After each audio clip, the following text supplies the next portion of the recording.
আসসালামু আলাইকুম। ঢাকা স্টিল থেকে আপনাদেরকে শুভেচ্ছা ও স্বাগতম জানাচ্ছি প্রিয় প্রবাসী বাংলাদেশি ভাইরা। আজকে আমরা এই লেজার কাটিং গেটের আপনাদের কিছু গুরুত্বপূর্ণ তথ্য রঙের ব্যাপারে আলাপ করব। তে আপনারা পুরো ভিডিওটি দেখতে থাকুন, আর আমাদের ভিডিওটি ভালো লাগলে অবশ্যই সাবস্ক্রাইব করবেন। আমার গেটের সামনে যে বিল্ডিংটা যেখানে লাগানো হয়েছে গেটটা, এটা একটি অ্যারাবিয়ান ডিজাইন গেট।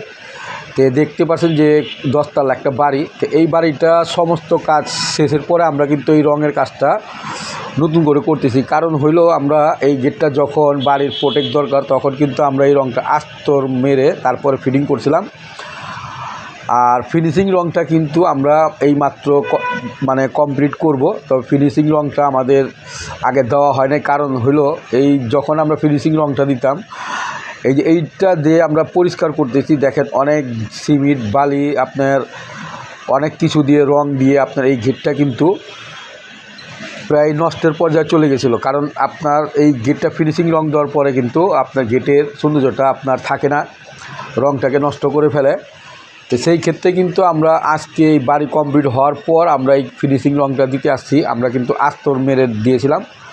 এই গেটটা আমরা প্রথমত পানি দিয়ে ভালো করে ধুয়ে সিমেন্ট বালু ঘষে উঠিয়ে তারপরে কিন্তু এটা আমরা রং মারা হচ্ছে।